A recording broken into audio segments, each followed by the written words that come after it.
Soyez grandement bénis, peuple de Dieu. Ce contenu a été mis en place pour que vous en bénéficiez aussi de l'enseignement sur le discernement fait par l'un des canals dans le monde entier pour la gloire du Seigneur Jésus-Christ. Bonne dégustation. Shalom, shalom, shalom à tous. Le discernement numéro 2. Cet enseignement est la deuxième partie d'une série de 10. Veuillez lire les 9 autres parties. 2. Livré dans les églises.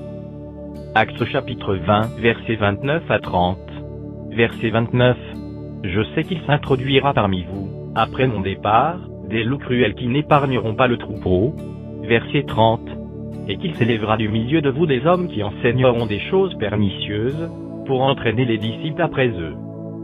Dans la première partie de cet enseignement, nous avons étudié la parabole de l'ivraie, et ceci nous a permis de comprendre le mystère caché derrière l'origine des hommes qui sont sur la terre. Comme nous l'avons étudié, plusieurs de ceux qui nous entourent sont la semence de Satan, c'est-à-dire l'ivraie, ou des démons. Et l'une des questions qu'on se pose est celle de savoir s'il y a de l'ivraie au milieu du peuple de Dieu. 2.1 Y a-t-il de l'ivraie dans les églises? Si la réponse était non, cet enseignement n'aurait presque pas d'importance.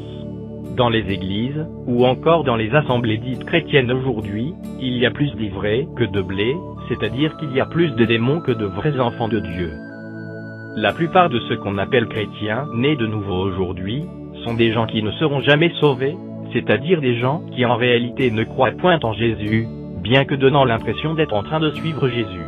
Mais en attendant, on les appelle chrétiens nés de nouveau, on les appelle frères et sœurs. Et beaucoup parmi eux ont des titres de serviteurs de Dieu, c'est-à-dire des apôtres, des prophètes, des docteurs, des évangélistes, des pasteurs, et autres anciens, sans compter des diacres, et des leaders des différents groupes de folie, qu'on a créés dans les assemblées aujourd'hui. Vous comprenez plus facilement maintenant, que beaucoup de pasteurs, et autres soi-disant serviteurs de Dieu qui remplissent la terre aujourd'hui, sont de la semence de Satan.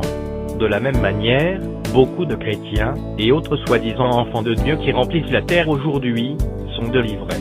C'est pour cela que la vérité a disparu de la terre. Si vous voulez des églises aujourd'hui, vous en trouverez des millions.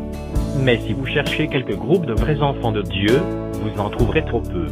Si vous voulez des pasteurs, prophètes, évangélistes, et autres soi-disant serviteurs de Dieu aujourd'hui, vous en trouverez des millions. Mais si vous cherchez quelques vrais serviteurs de Dieu, prêts à enseigner la vérité, et vivre la vérité, vous en trouverez trop peu. Ceci nous aide à mieux comprendre la prophétie que le Seigneur nous a donnée dans 2 Timothée, chapitre 4 versets 3 à 4. Verset 3. Car il viendra un temps où les hommes ne supporteront pas la saine doctrine.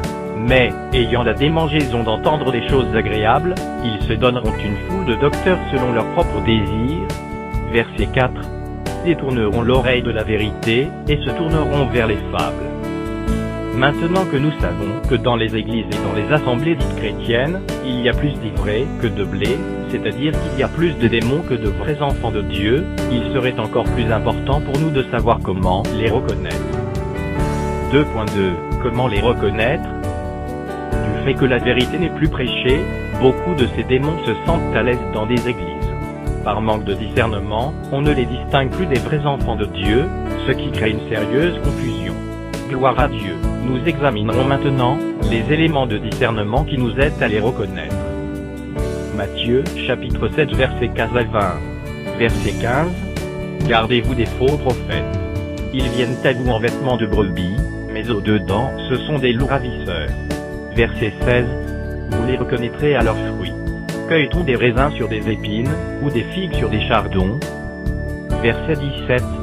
Tout bon arbre porte de bons fruits, mais le mauvais arbre porte de mauvais fruits. Verset 18. Un bon arbre ne peut porter de mauvais fruits, ni un mauvais arbre porter de bons fruits. Verset 19. Tout arbre qui ne porte pas de bons fruits est coupé et jeté au feu. Verset 20. C'est donc à leurs fruits que vous les reconnaîtrez. Le Seigneur dans ce passage, nous met en garde contre les faux prophètes, c'est-à-dire contre tous les enfants de Satan, qui se feront passer pour serviteurs de Dieu, ou tout simplement pour enfants de Dieu. Le Seigneur ne se contente pas seulement de nous mettre en garde. Dans son amour, il nous donne l'élément le plus précieux qu'il nous faut pour les reconnaître, leurs fruits. Et comme tout arbre est reconnu par son fruit, tout ce qu'il nous faut, c'est d'apprendre à reconnaître leurs fruits, et nous les reconnaîtrons facilement. 2.3 Les fruits. Sachez bien aimés, avant qu'on étudie leurs différents fruits, qu'il y a des fruits qu'un vrai enfant de Dieu ne peut pas porter, qu'il y a des fruits qu'un enfant de Satan ne peut pas porter, et qu'il y a des fruits que j'appelle fruits communs entre les enfants de Dieu et les enfants de Satan. Pour gagner du temps, je n'insisterai pas sur les fruits qui caractérisent les vrais enfants de Dieu. En un mot, c'est l'amour, et tous les fruits dérivés de l'amour. Nous les connaissons. C'est en fait le contraire des fruits que portent les enfants du diable, fruits que nous citerons plus bas. Pour ce qui est des fruits que j'ai appelés communs, il s'agit d'une part, des fruits de Satan, que les enfants de Dieu, pendant les moments de faiblesse, portent, et d'autre part, des fruits de Dieu que les agents de Satan dans leur ruse, font semblant de porter.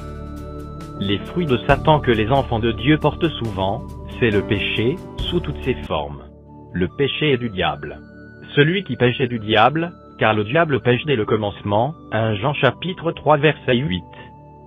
Il n'y a point de péché en Dieu, et les vrais enfants de Dieu sont supposés ne commettre aucun péché. Mais à cause de notre nature, il nous arrive dans des moments de faiblesse, de commettre quelques fautes devant le Seigneur. Mais quand nous sommes vraiment de Dieu, nous avons la haine du péché, et nous faisons toujours tous nos efforts pour fuir le péché. 1 Jean chapitre 3 versets 9 à 10. Verset 9. Quiconque est né de Dieu ne pratique pas le péché, parce que la semence de Dieu demeure en lui. Et il ne peut pécher, parce qu'il est né de Dieu. Verset 10. C'est par là que se font reconnaître les enfants de Dieu, et les enfants du diable. Quiconque ne pratique pas la justice n'est pas de Dieu, non plus que celui qui n'aime pas son frère. Les fruits de Dieu que les enfants de Satan dans leur ruse, font semblant de porter, sont la libéralité, l'hospitalité, et quelques autres bonnes œuvres. Je précise bien, que les enfants du diable font plutôt semblant de porter ces fruits, puisqu'en fait, ils ne peuvent pas les porter. La vraie libéralité a pour base l'amour. Et comme ces gens n'ont pas d'amour en eux, parce que n'étant pas de Dieu, même leurs soi-disant bonnes œuvres sont souillées, elles ne sont pas faites avec un motif pur. Quand les agents de Satan qui sont dans les églises, font quelques bonnes œuvres telles la libéralité et l'hospitalité, c'est toujours accompagné d'incantations. Ce sont généralement des bonnes occasions pour eux, pour initier à la sorcellerie les enfants de Dieu. Retenez encore que quand la Bible parle d'amour, cela n'a rien à faire avec ce que le monde appelle par aveuglement, amour, c'est-à-dire, un amour rempli d'hypocrisie et de mensonges. L'amour n'a rien à faire avec les soi-disant bonnes œuvres que les gens pratiquent dans le monde. L'amour, c'est Dieu, et l'amour consiste à marcher selon les commandements de Dieu. Retenez très bien que les enfants du diable n'ont aucun grain d'amour en eux, parce que n'étant pas la semence de Dieu, ils n'ont pas Dieu. Ce faisant, tout ce que vous voyez de vos yeux, et que vous appelez amour, n'est qu'un semblant d'amour. Et c'est ce semblant d'amour qui a rempli le monde aujourd'hui. Le vrai amour, vous ne le trouverez que chez les vrais enfants de Dieu, parce que la semence de Dieu demeure en eux, un amour basé sur la crainte de Dieu, et sur la vérité. Revenons maintenant sur les fruits, qui nous aident à reconnaître les agents de Satan dans les églises. 2.3.1 Ils ne peuvent pas accepter la vérité.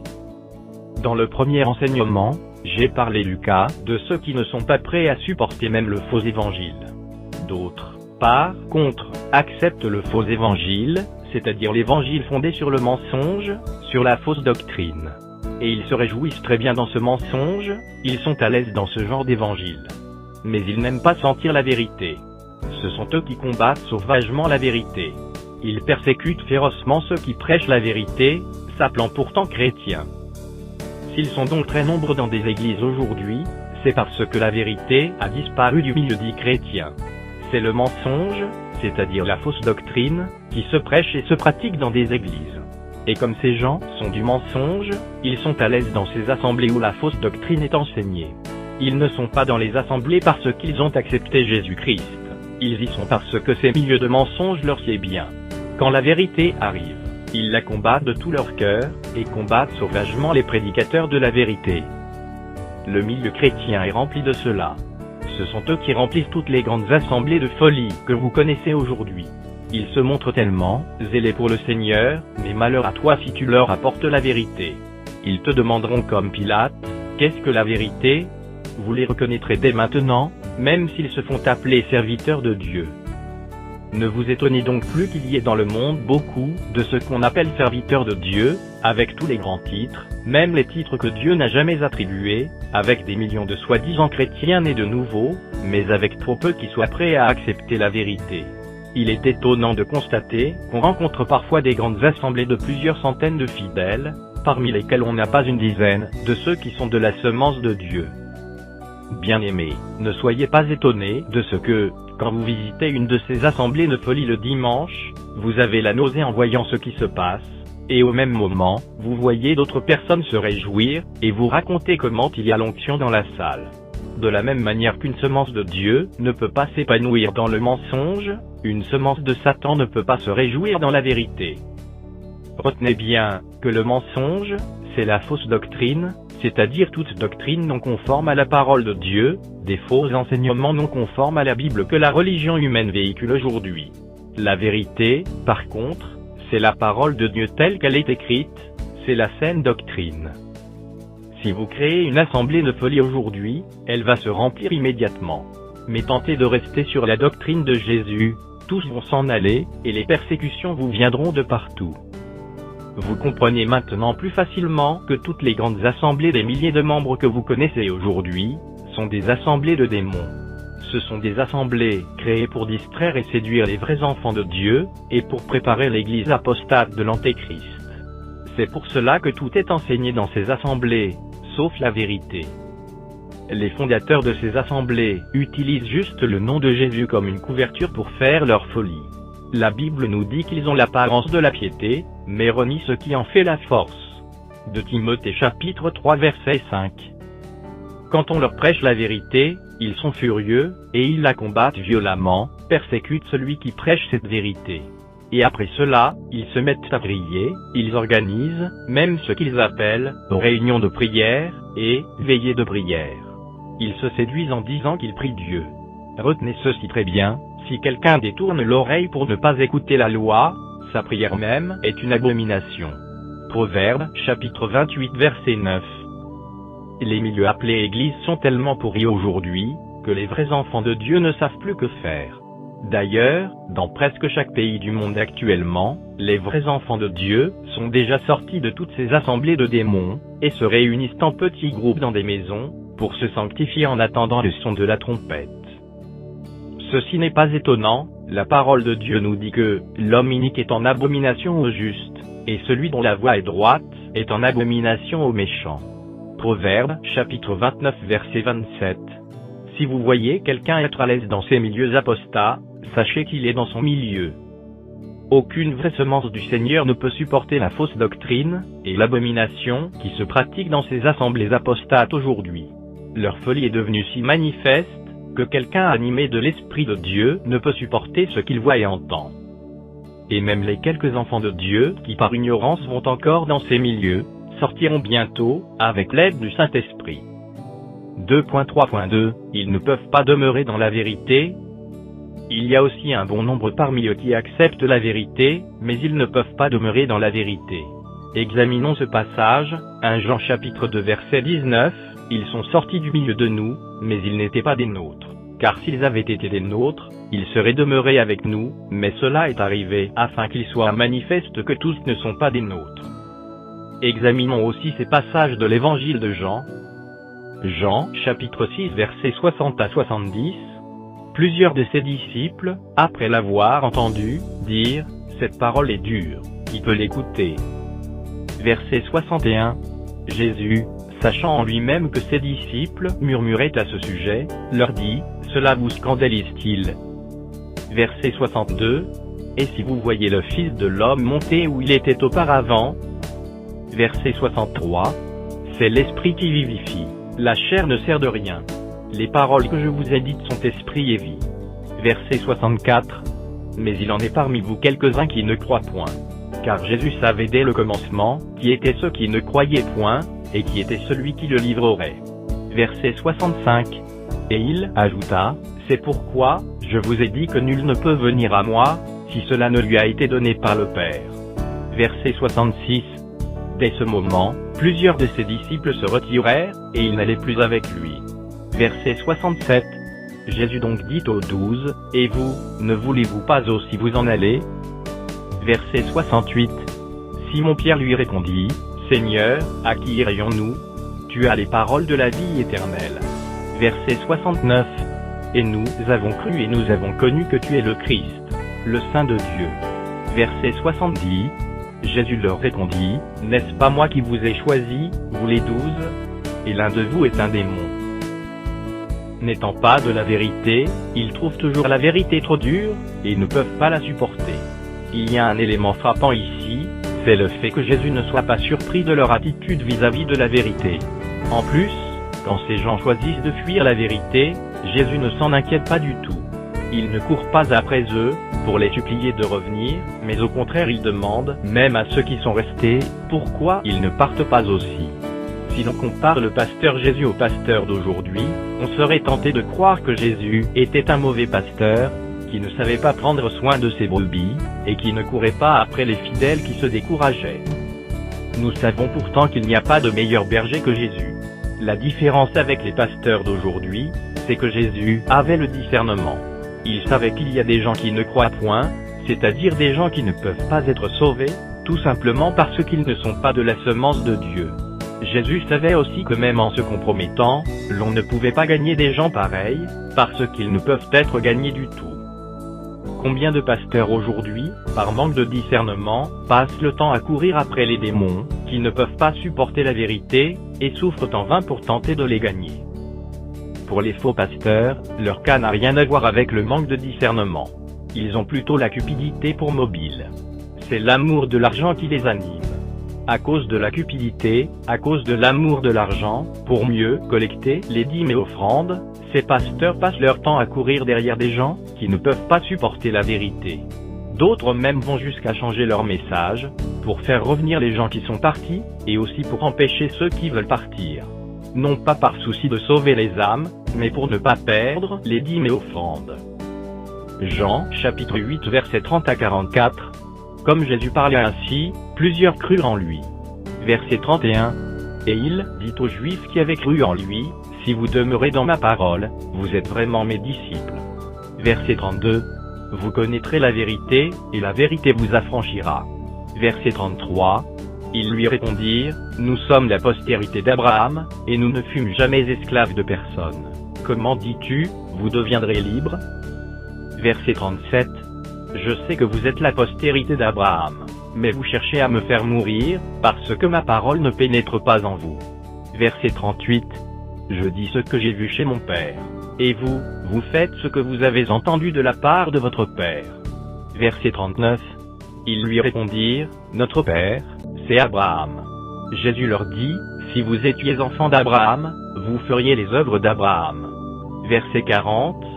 Mais maintenant, vous cherchez à me faire mourir, moi qui vous ai dit la vérité que j'ai entendue de Dieu. Cela, Abraham ne l'a point fait. Verset 41. Vous faites les œuvres de votre Père. Ils lui dirent, Nous ne sommes pas des enfants illégitimes. Nous avons un seul Père, Dieu. Verset 42. Jésus leur dit, Si Dieu était votre Père, vous m'aimeriez, car c'est de Dieu que je suis sorti et que je viens. Je ne suis pas venu de moi-même, mais c'est lui qui m'a envoyé. Verset 43. Pourquoi ne comprenez-vous pas mon langage? Parce que vous ne pouvez écouter ma parole. Verset 44. Vous avez pour père le diable, et vous voulez accomplir les désirs de votre père. Il a été meurtrier dès le commencement, et il ne se tient pas dans la vérité, parce qu'il n'y a pas de vérité en lui. Lorsqu'il profère le mensonge, il parle de son propre fond, car il est menteur, et le père du mensonge. Ils peuvent accepter la vérité, ils peuvent croire en Jésus. C'est pour cela que quand l'on prêche la vérité, il y a beaucoup parmi eux qui croient. Mais ils ne peuvent pas demeurer dans la vérité, tout simplement parce qu'ils ne sont pas de la vérité. Ils finissent toujours par se retirer de la vérité. 2.3.3 Ils combattent la vérité. Ils sont très zélés et engagés pour la lutte contre la vérité, et ils utilisent tous les moyens à leur disposition pour cela. Ils ont comme arme la calomnie, le sabotage, la désinformation, le mensonge, l'intimidation et les menaces. Ils utilisent souvent les radios œcuméniques, qu'ils appellent radios chrétiennes, pour combattre la vérité. Quand ils tombent sur des journaux, Comme ceux-ci qui dénoncent leurs œuvres, ils vont sur les antennes de leur radio, faire des annonces, pour demander aux gens de ne pas les lire. Plusieurs fois, des journalistes dits chrétiens ont fait des annonces sur des antennes de ces radios de prostitution, demandant aux gens de ne pas lire nos journaux. Avec ces mêmes radios œcuméniques, qu'ils appellent radios chrétiennes, où chaque secte a sa tranche d'antenne, ils ont pollué le monde avec la fausse doctrine, préparant ainsi le terrain sur lequel l'Antéchrist va opérer. Pour eux, même les adorateurs du démon appelé Vierge Marie sont des chrétiens, même les pédophiles sont des chrétiens, même les homosexuels sont des chrétiens, même les gens qui pratiquent la magie sont des chrétiens, même ceux qui pratiquent la sorcellerie sont des chrétiens, même ceux qui adorent les idoles sont des chrétiens. Voyez jusqu'à quel point la séduction a envahi le milieu chrétien. Et ils n'éprouvent aucune honte à combattre la vérité, eux qui prétendent être en train de servir Dieu. 1 Jean chapitre 5 verset 19, nous savons que nous sommes de Dieu, et que le monde entier est sous la puissance du malin. Que la grâce soit avec vous tous qui avez Jésus-Christ pour maître. Contact et abonnement gratuit. Mission chrétienne de réveil. E-mail, mail@mc-reveil.org. Site web http://www.mc-reveil.org. J'espère que par la grâce du Seigneur Jésus-Christ, vous avez aimé l'enseignement, sur le discernement. Veuillez écouter encore les autres parties, les 9 autres parties qui suivront encore par la grâce du Seigneur Jésus-Christ. Soyez bénis.